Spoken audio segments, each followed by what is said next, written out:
Astaghfirullahaladzim. Allahumma salli ala sayyidina Muhammad. Bismillahirrahmanirrahim.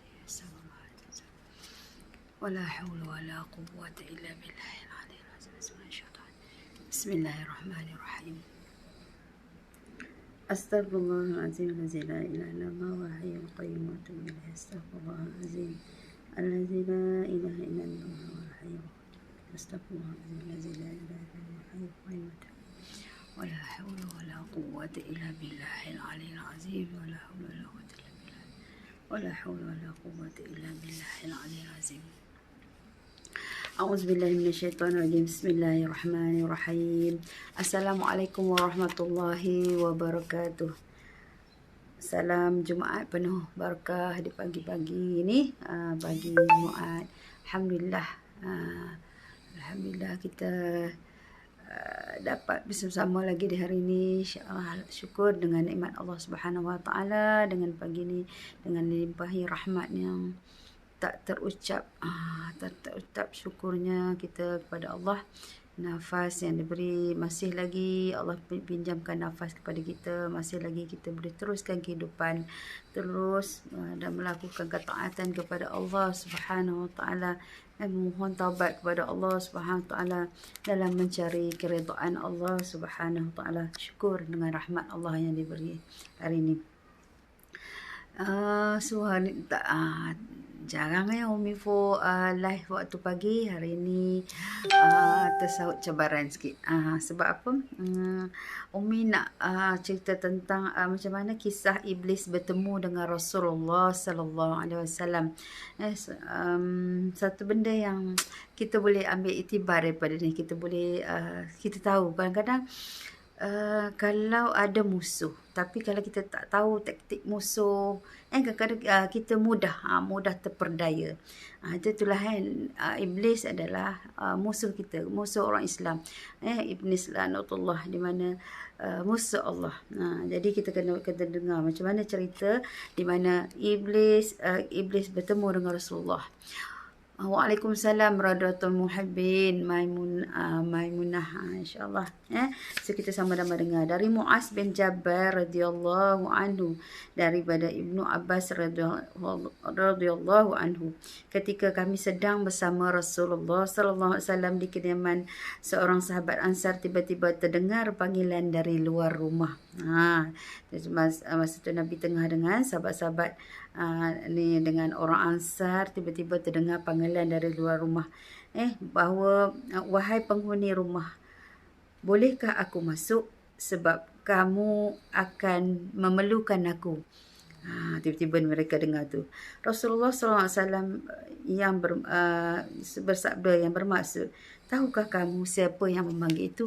Rasulullah dah tahu. Dia tanya sahabat, tahukah siapa yang memanggil itu? Kami menjawab, Allah dan Rasul yang lebih tahu. Beliau melanjutkan, itulah iblis laknatullah bersamanya. Umar bin Khattab berkata, izinkan aku membunuhnya wahai Rasulullah. Umar dengar tu, izin aku membunuhnya. Nabi SAW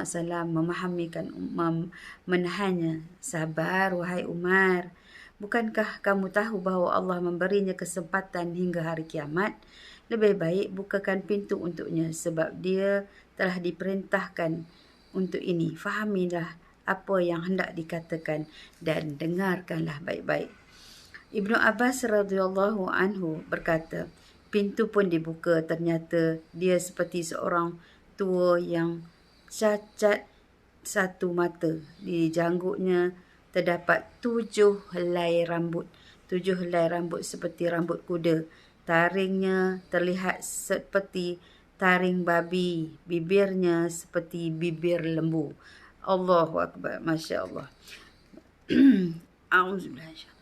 Iblis berkata lagi, salam untukmu Muhammad. Salam untukmu para hadirin. Rasulullah SAW lalu menjawab, salam hanya milik Allah Subhanahu Wa Taala. Sebagai makhluk terlanat, apa keperluanmu? Iblis menjawab, wahai Muhammad, aku datang ke sini di sini bukan atas kemahuanku, namun kerana terpaksa. Siapa yang memaksaku? Seorang malaikat utusan Allah Subhanahu Wa Taala mendatangi dan berkata, Allah Subhanahu Wa Taala memerintahmu untuk mendatangi Muhammad sambil menundukkan diri. Beritahu Muhammad tentang caramu dalam menggoda manusia. Jawablah dengan jujur semua pertanyaan ini. Demi kebesaran Allah, andainya kau berdusta satu kali sahaja, maka Allah akan jadikan dirimu debu di tiup angin. Oleh sebab itu, aku sekarang mendatangimu. Tanyalah apa yang hendak kau tanyakan. Jika aku berdusta, aku akan dicati oleh setiap musuhku. Tidak ada sesuatu pun yang paling besar menimpaku daripada cacian musuh. Itu kan. Allah perintahkan, Allah perintahkan Iblis laknatullah ni datang bertemu dengan Muhammad dengan sahabat-sahabatnya untuk mencerita satu rahsia yang kita perlu tahu semua. Rasulullah sallallahu alaihi wasallam lalu bertanya kepada Iblis, kalau kau benar jujur, siapakah manusia yang paling kau benci? Lepas tu Rasulullah tanya, kalau kau jujur, siapakah manusia yang paling kau benci? Iblis segera menjawab, kamu dan orang-orang sepertimu ialah makhluk Allah yang paling aku benci. Siapa selanjutnya? Pemuda yang bertakwa, yang memberikan dirinya mengabdikan kepada Allah Subhanahu Taala. Siapa lagi? Orang alim dan wara'. Siapa lagi? Orang yang selalu bersuci. Siapa lagi? Tanya Rasulullah. Seorang fakir yang sabar, tidak pernah mengeluh kesulitannya kepada orang lain. Apa tanda kesabarannya, wahai Muhammad? Jika ia tidak mengeluh kesulitannya kepada orang lain selama 3 hari, Allah akan memberi pahala orang-orang sabar. Selanjutnya, orang kaya yang bersyukur. Apa tanda kesyukurannya? Ia mengambil kekayaan dari tempatnya dan mengeluarkan juga dari tempatnya. Ia tidak pernah menuruti di masa jahiliah. Dia tidak pernah menurutiku di masa jahiliah, apatah lagi dalam Islam. Umar Al-Khattab, demi Allah, setiap yang berjumpa dengannya, aku pasti kabur. Uthman bin Affan, aku malu pada orang yang malaikat pun malu kepadanya. Ali bin Abi Talib, aku berharap darinya agar kepalaku selamat dan berhadap ia melepaskan aku dan melepaskannya, tetapi tak akan mahu melakukannya. Ali bin Abi Talib selalu berzikir terhadap Allah Subhanahu Wa Taala. Apa yang kau rasakan jika melihat seorang dari umatku hendak solat? Ni kata Iblis, Rasulullah bertanya. Dan Iblis kata, aku merasa panas, dingin dan gemetar. Bila lihat umat nak solat, dia rasa panas, dingin dan gemetar. Kenapa? Tanya Rasulullah. Sebab setiap seorang hamba yang bersujud satu kali kepada Allah, Allah akan mengangkat satu darjat. Kemudian tanya Rasulullah lagi, jika seorang umatku berpuasa, Tuan Iblis menjawab, tubuhku terasa terikat hingga ia berbuka. Jika ia berjanji, Iblis jawab lagi, aku seperti orang gila. Dan Nabi bertanya lagi, jika ia membaca Al-Quran, aku merasa meleleh laksana timah di atas api. Nabi bertanya lagi, jika ia bersedekah, itu sama saja orang tersebut membelah tubuhku dengan gergaji. Mari kita tengok lagi balik tadi. Jadi orang yang berpuasa, bila Nabi tanya, orang yang puasa macam mana? Orang puasa tu, tubuhku terasa terikat berbuka. Hinggalah dia berbuka. Tubuh dia terasa terikat. Jadi, sebab tu kalau orang berpuasa walaupun dah tak makan, tak minum, menahan lapar dan dahaga tu, tapi dia kuat. Kenapa? Sebab ni, Iblis ni, bila kita berpuasa, Iblis ni terikat. Dia berasa macam badan dia terikat, dia tak boleh nak kacau orang berpuasa. Tu hikmahnya kita berpuasa ni. Kita rasa macam kalau kita berpuasa, kita rasa lemah, kita akan lemah, kita tak boleh buat apa-apa. Tapi orang puasa sebenarnya kuat. Kalau cerita Salahuddin Al-Ayyubi, mereka, kalau dia perang tak pernah tak puasa. Dia berpuasa sepanjang berperang tu. Dia lagi datang kekuatan tu dia. Itu kelebihan berpuasa. Jadi, bila berjanji, bila seorang tu berjanji, dia seperti orang gila. Kemudian bila sedekah tu macam seolah-olah membelah tubuh dia dengan gaji. Dia merasa iblis tu rasa terancam bila melihat orang bersedekah. Mengapa jadi begitu? Tanya Rasulullah sallallahu alaihi wasallam.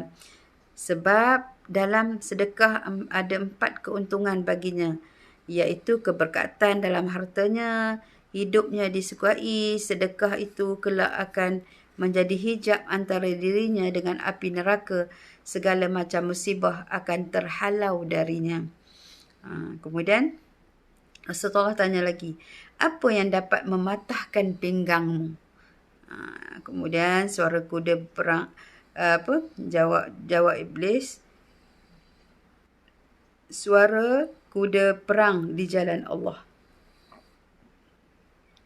Apa yang dapat melelehkan tubuhmu? Taubat orang yang bertaubat. Bila mendengar orang yang bertaubat orang yang bertaubat ni, iblis jadi lemah, jadi cair badan dia. Meleleh tubuh dia. Kemudian, apa yang membakar hatimu? Istighfar waktu siang dan malam. Jadi banyak Allah sediakan senjata-senjata untuk kita dalam menghadapi iblis laknatullah ni. Dengan berzikir, dengan bersedekah, dengan bertaubat, dengan semua menyebabkan iblis jadi lemah. Tapi apabila kita tak buat, dia jadi kuat. Dan semakin dia menguasai hati kita. Apa yang dapat mencoreng wajahmu? Coreng wajah iblis wajahmu. Sedekah dalam diam-diam. Sedekah dalam diam. Apa yang dapat menusuk matamu? Solat fajar subuh. Solat fajar subuh tu, macam tercucuk mata iblis tu. Apa yang dapat memukul kepalamu? Solat berjemaah. Dan Rasulullah kata lagi, apa yang paling mengganggumu? Majlis para ulama. Majlis para ulama ni mengganggu, dia rasa mengganggu iblis. Bagaimana cara makanmu? Tanya Rasulullah lagi. Dengan tangan kiri dan jariku. Kemudian Rasulullah tanya lagi, di manakah kau menaungi anak-anakmu di musim panas? Di musim panas ni kat mana kau simpan anak-anak kau? Di bawah kuku manusia. Tu kan, kita jangan taruh kuku panjang. Nanti kuku panjang tu, kalau mengikut ini dalam hadis ni, so iblis akan bawa anak dia menaungi di bawah kuku manusia ni. Lalu Nabi bertanya lagi, siapakah temanmu wahai iblis?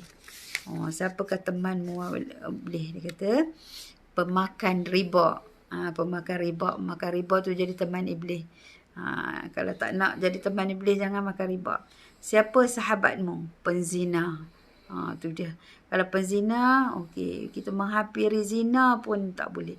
Apatah lagi menjadi penzina, dia adalah sahabat iblis.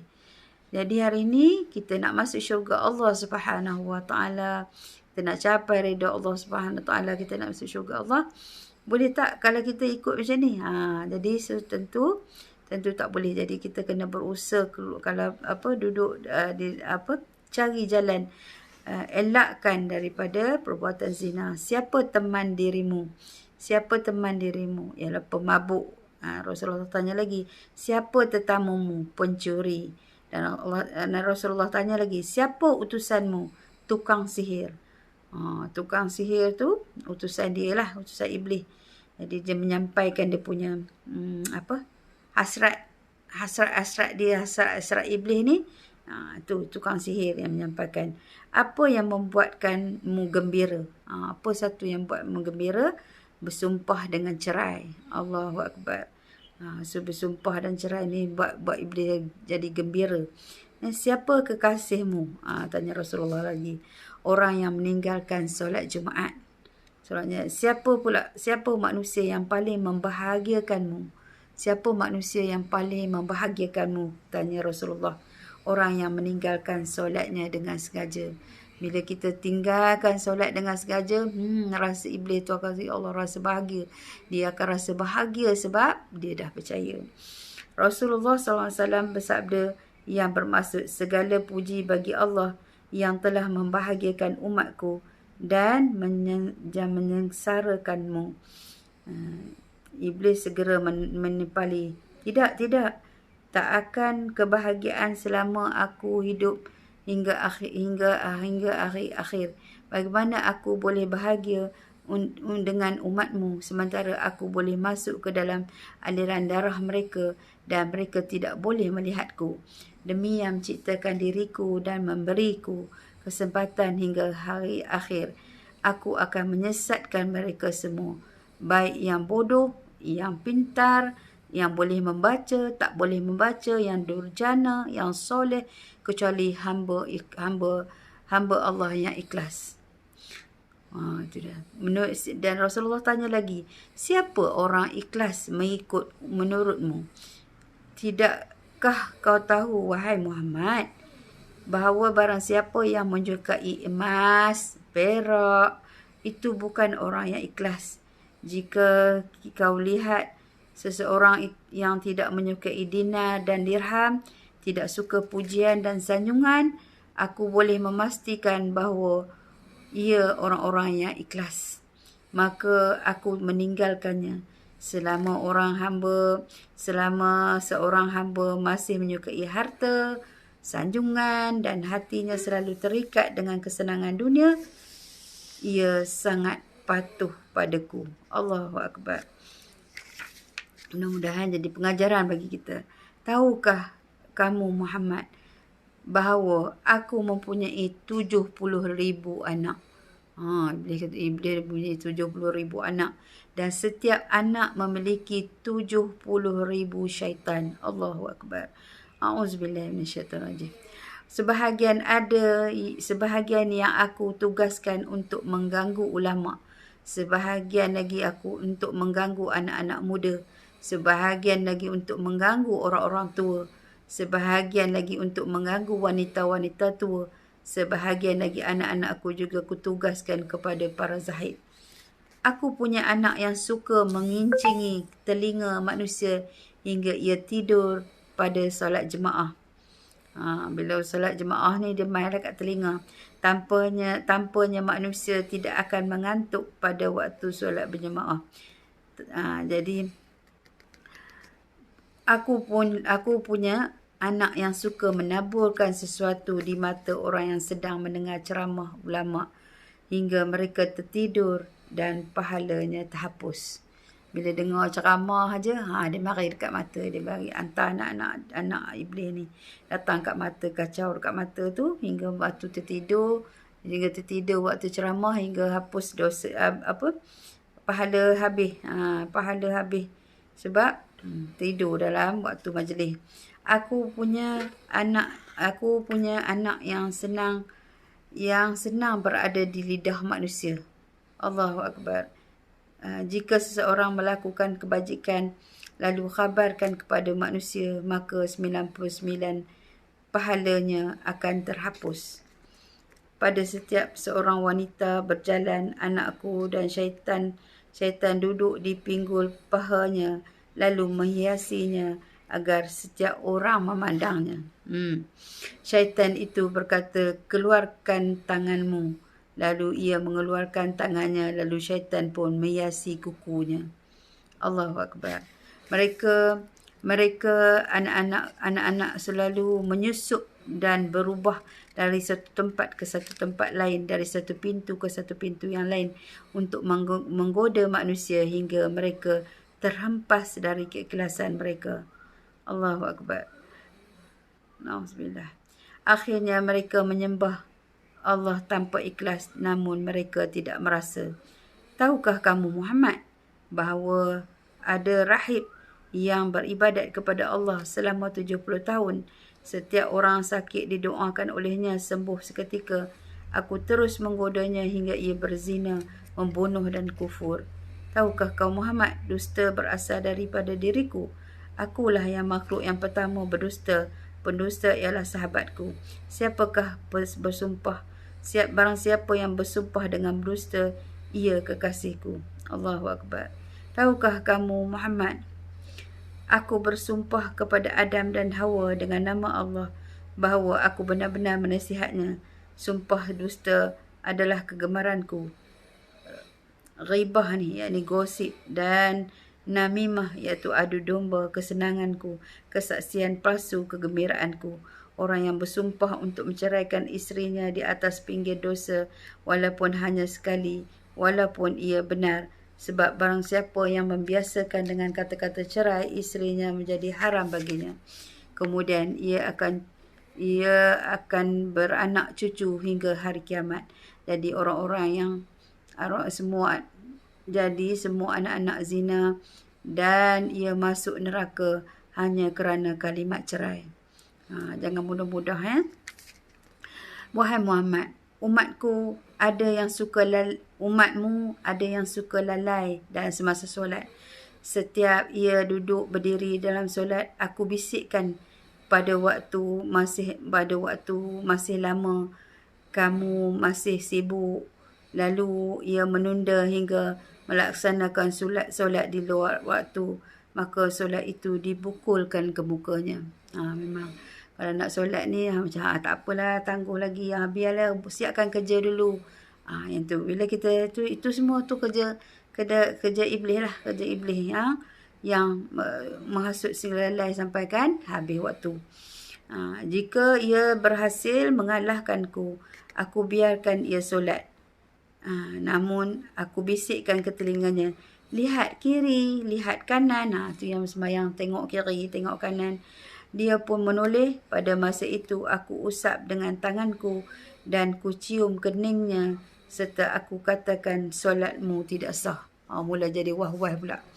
Lepas tu dia jadi rasa wah-wah, berapa solat tadi, berapa rakaat dah. Itu kerja iblis lah tu. Bukankah kamu tahu, wahai Muhammad, orang yang banyak menoleh dalam solatnya akan dipukul. Jika ia solat sendirian, aku suruh dia untuk bergegas. Dia pun solat seperti ayam mematuk beras. Solat yang cepat. Kalau sorang-sorang tu tak semayang macam ayam beras, ayam patuk beras tu. Macam mana? Ini semua kerja syaitan. Kita kena tahu tu. Kalau kita tak tahu tu, kita biar. Sebab dia ni, angkatan ni ramai. Anak dia pun 70,000 orang. Yang syaitan pula anak yang setiap anak tu memiliki 70,000 syaitan. Allahu Akbar. Lepas tu dia nak menghasut manusia ni, supaya rosak amalan-amalannya. Jika dia berhasil mengalahkanku, dia solat berjemaah, akan aku ikat lehernya dengan tali hingga dia mengangkat kepalanya sebelum imam atau meletakkannya sebelum imam. Bila solat jemaah dia kacau pula. Dia macam dia kacau, aku ikat lehernya dengan tali. Diikat leher tu macam imam belum panggung lagi, kita dah bangun dah. Tu kerja iblis. Kamu tahu bahawa melakukan itu batal solatnya dan wajahnya akan berubah menjadi wajah keldai. Allahu Akbar. Jika dia berhasil mengalahkanku, aku tiup di hidungnya setiap hingga dia menguap dalam solat. Jika ia tidak menutup mulutnya ketika menguap, syaitan akan masuk ke dalam dirinya dan membuatkan dia bertambah serakah dan gila dunia, hingga dia pun semakin taat padaku. Sebahagian apa untukmu, sedang aku memerintah orang miskin agar meninggalkan solat. Aku katakan padanya, Kamu tak wajib solat. Solat hanya wajib untuk orang yang berkemampuan dan sihat. Orang sakit dan miskin tidak. Jika kehidupanmu telah berubah, baru kau solat. Dia pujuk, tak payah solat lah. Tak solat ni orang sihat je solat ni. Orang yang kemampuan je solat ni. Dengan kau kalau sakit-sakit sikit tu yang demam pun sikit pun dah tak solat dah. Pening kepala sikit dah tak solat dah. Sebab dia dah bisik-bisik, tak payahlah orang sihat, tak apalah solat. Kan? Ini kerja iblis. Jadi sedangkan Nabi suruh kita solat walaupun harta dengan kelopak mata sekalipun, dah tak lalu sangat pun dengan kelopak mata pun suruh solat. Apatah lagi kita senang-senang tinggalkan solat. Ini kerja angkara iblis. Dia pun mati dalam kekafiran. Na'udzubillah. Jika dia mati sambil meninggalkan solat, maka Allah akan menemuinya dalam kemurkaan. Na'udzubillah. Wahai Muhammad, jika aku berdusta, Allah akan menjadikan aku debu. Wahai Muhammad, apakah kau akan bergembira dengan umatmu padahal aku mengeluarkan 1/6 mereka dari Islam? Kemudian Nabi bertanya lagi, berapa yang kau pinta dari Tuhanmu? 10 macam. Apa tu? Aku minta agar Allah membiarkanku berbagi dalam harta dan anak manusia dan anak manusia. Allah mengizinkan. Allah berfirman yang bermaksud, berbagilah dengan manusia dalam harta dan anak. Janjikanlah mereka. Tidaklah janji syaitan itu kecuali tipuan. Surah Al-Isra ayat 64. Harta yang tidak dizakatkan, aku makan darinya. Aku akan makan dari makanan haram yang bercampur dengan riba. Aku akan makan dari makanan yang tidak dibaca dengan nama Allah. Aku minta agar Allah membiarkanku ikut bersama dengan orang yang berhubung dengan isterinya tanpa berlindung dengan Allah. Maka syaitan ikut bersamanya dan anak yang dilahirkan sangat patuh kepada syaitan. Aku minta agar boleh ikut bersama dengan orang yang menaiki kenderaan bukan untuk tujuan yang halal. Aku minta agar Allah menjadikan bilik mandi sebagai rumahku. Jangan duduklah bilik mandi lama-lama. Dia minta dengan Allah dan Allah tunaikan. Bilik mandi tu adalah rumah syaitan. Aku minta agar Allah menjadikan pasar sebagai masjidku. Jangan suka-suka sangat nak pergi pasar. Aku minta agar Allah menjadikan syair sebagai Quranku. Aku minta agar Allah menjadikan pemabuk sebagai teman tidurku. Aku minta agar Allah memberikanku saudara, maka ia jadikan orang yang membelanjakan hartanya untuk maksiat sebagai saudaraku. Allahu Akbar. Allah berfirman kepada orang yang bermaksud, orang-orang yang boros adalah saudara-saudara syaitan. Surah Al-Isra ayat 27. Wahai Muhammad, aku minta agar Allah membuatku boleh melihat manusia sementara mereka tidak boleh melihatku. Dan aku boleh minta agar Allah memberiku kemampuan untuk mengalir dalam aliran darah manusia. Mudah-mudahan kita baca ni ada kesedaran dalam kita. Bukan diri kita sebenarnya manusia ni baik. Manusia ni baik, tapi bila digoda, dihasut oleh syaitan, so manusia bertukar. Allah menjawab, silakan. Aku bangga dengan hal itu hingga hari kiamat. Sebahagian besar manusia bersamaku di hari kiamat. Iblis berkata, wahai Muhammad, aku tak boleh menyesatkan orang sedikit pun. Aku hanya boleh membisikkan dan menggoda. Iblis tak boleh menyesatkan, tapi dia kata, aku hanya membisik dan menggoda. Nanti bila sampai bila di akhirat nanti, bila kita punya pasal ini, kan iblis. Tapi iblis berlepas tangan. Berlepas tangan, dia kata, aku kan buat apa, aku bisik je. Dan menggoda. Jika aku boleh menyesatkan, tak akan tersisa seorang pun. Sebagaimana dirimu dan kamu tidak boleh memberi hidayah sedikit pun. Engkau hanya Rasul yang menyampaikan amanah. Jika kau boleh memberi hidayah, tak akan ada seorang kafir pun di muka bumi. Iblis kata kat Rasulullah, aku ni samalah macam kau. Kau ni pun tak boleh beri hidayah. Dia kata kan, cucu-cuculah. Iblis kata, aku ni pun tak boleh nak sesatkan orang. Tapi aku boleh goda, aku boleh bisikkan.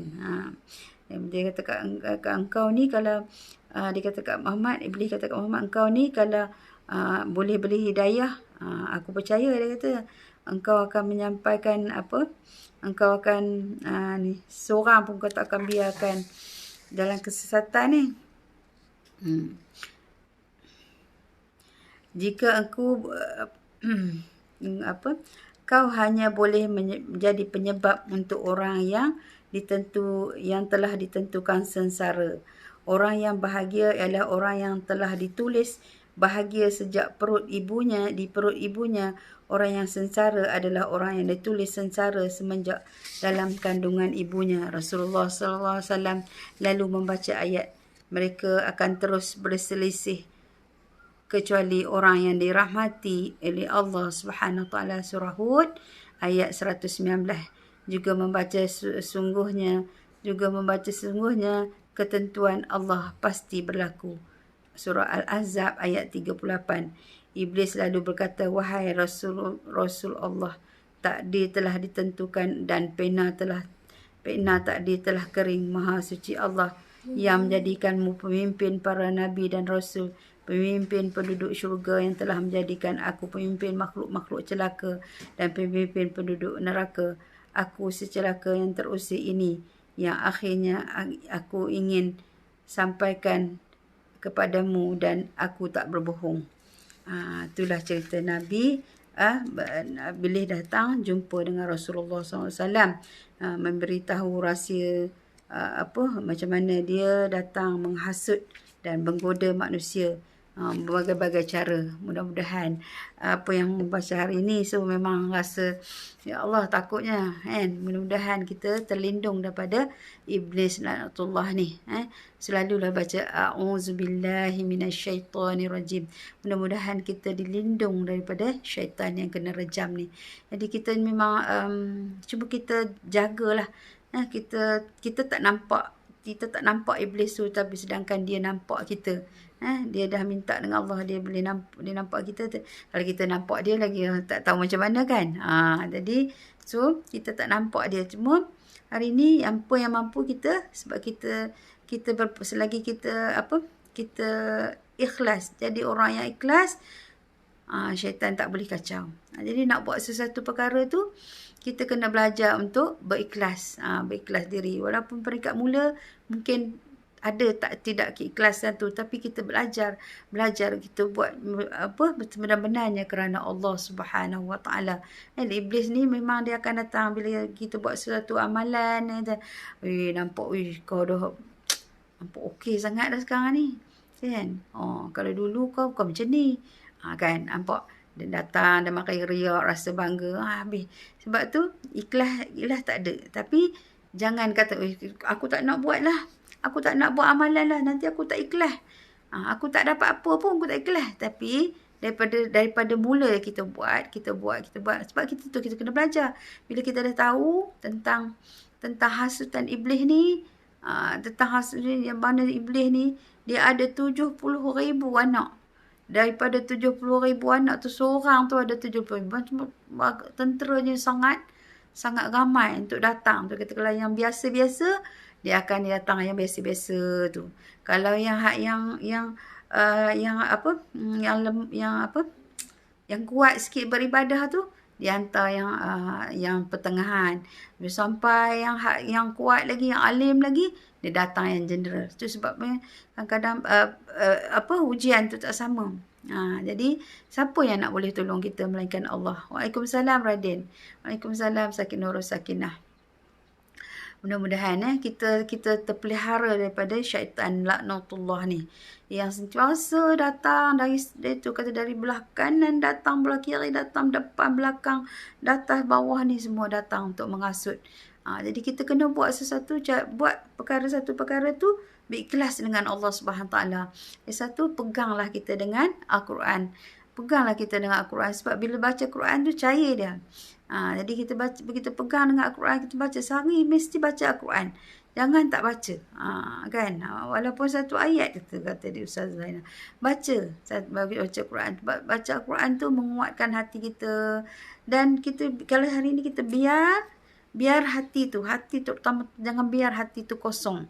Bila hati tu tak ada zikir pada Allah Subhanahu Taala, hati tu akan kosong, maka hati itu akan dipenuhi dengan syaitan Allah. Lagi senang dia nak hasut kita, kan? Kuku jangan panjang. Selalu kita tengok orang suka simpan kuku panjang-panjang. Jangan simpan kuku panjang tu. Bila dia musim panas, dia akan bawa anak-anak dia berteduh di bawah kuku-kuku kita yang panjang ni. Kan? So kita tak nak. So sama-samalah bila kita dah tahu, sama-sama kita berjaga-jaga, kita mohon pada Allah Subhanahu Taala agar kita dapat perlindungan daripada Allah Subhanahu Taala. Dan hari ni kita dah baca, alhamdulillah, syukur kita dapat tahu di mana ini adalah bila kisah Iblis bertemu dengan Rasulullah ni Iblis ni diperintah oleh Allah untuk datang cerita. Begitu baiknya Allah Subhanahu Taala.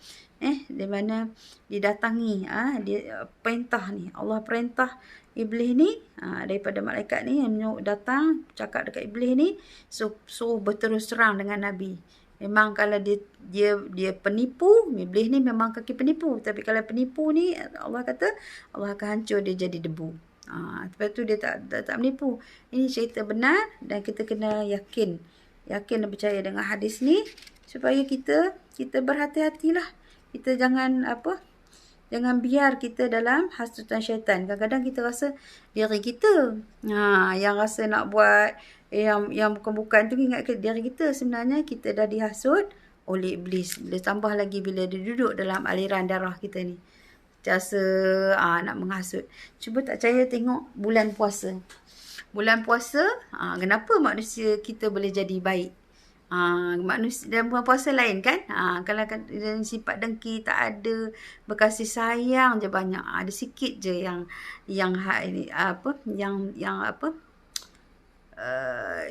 yang nampak ketara lah. Maksudnya selalunya manusia ni berkasih sayang dalam bulan puasa, nampak baik. Sebab kita ni manusia ni baik sebenarnya. Baik, kita ni berasal daripada Nabi Adam, dari dalam syurga. Tapi bila ditipu oleh Iblis, Nabi Adam pun ditipu oleh Iblis. So kita bila tertipu, maka kita melanggarlah perintah-perintah Allah. Na'udzubillah. Jadi kita sentiasalah minta berlindung daripada Allah Subhanahu Taala daripada syaitan laknatullah ni. Mudah-mudahan sekian daripada Umi Fo. So ini pagi ni memang bila Umi terbaca kisah hadis ni, rasa macam terpanggil untuk beritahu anak-anak Umi semua tentang sikap Iblis ni. Sikap Iblis ni yang sentiasa berhasut. Bukan diri kita. Kalau orang rasa nak marah tu kan, dia mari nak marah tu bukan diri kita. Cepat-cepat kena cool. Jangan ikut api kemarahan tu. Syaitan ni tak berhenti. Dia tengok rumah tangga bahagia, dia akan hasut supaya untuk bercerai-berai. Macam mana dia nak buat bagi rumah tangga tu jadi berantakan. So kita kena tahu lah tu, jangan ikut hati. Kalau rasa nak marah hari ni, tiba-tiba nak marah dengan suami pula. Kan? Tu syaitan, Iblis. Jangan ikut. Baca auzubillahi minasyaitonirrajim. Cepat-cepat ambil uduk, solat 2 rakaat. Mohon pada Allah Subhanahu Taala. Kita tak mampu sebenarnya, hati kita ini adalah milik Allah Subhanahu Taala. Dan syaitan ni kita pun tak nampak. Jadi Allah bekalkan kita dengan Al-Quran, mukjizat Allah turunkan mukjizat kepada Rasulullah SAW.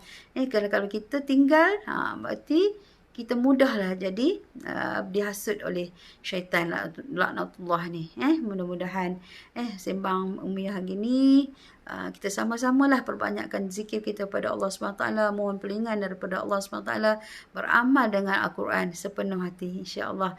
Mudah-mudahan hati kita terus jadi bersih dan jernih, semakin hari semakin jernih, semakin hari semakin jernih, semakin hari kita akhirnya kita dapat keikhlasan kepada Allah, keikhlasan hati, benar-benar kita melakukan kerana Allah Subhanahu Wa Taala. Jangan takut dengan halangan dan rintangan, jangan takut dengan bisikan-bisikan syaitan. So semua kita kena semakin berani sebab kita ada Allah. Sebab kita ada Allah yang sentiasa melindungi kita. Selagi kita bergantung harap kepada Allah SWT, begitu Allah akan tolong bantu kita insya-Allah. Sekian dari Mifo. Assalamualaikum warahmatullahi wabarakatuh. Insya-Allah. Oh, ada siapa? Terima kasih yang live bersama Umi Anissa. Sehari 1 Alhamdulillah. Bulan 3 nanti insya-Allah KL bahasa nak jumpa Umi. Insya-Allah. Umi dekat datanglah Umi dekat Semenyih. Dekat Semenyih nanti PM insya-Allah. Nurul Sakinah. Okey, selepas PKP ni boleh jumpa insya-Allah. Azman kami. Okey. Waalaikumsalam warahmatullahi wabarakatuh. Waalaikumsalam Sharifah. Waalaikumsalam Anissa. Sabri. Okey. Waalaikumsalam. Yang beri salam. Terima kasih semua. Terima kasih. Jumpa lagi insya-Allah. Jika Allah beri kesempatan pukul 12. Selalu Umi kalau dapat awal siap kerja cepat, Umi akan live pukul 12. Kalau tak 12.30 lah, Umi akan kita akan baca lagi tentang nasihat ni. Semalam baca nasihat 1, ni nasihat 2 pula. Tentang apa? Memahami arti menegur dan ditegur. InsyaAllah. Ikutlah Mifo lagi. So, kita mudah-mudahan kita sembang-sembang sikit dapat ilmu, kita amal. Dapat ilmu, amal. Sekian. Assalamualaikum warahmatullahi wabarakatuh.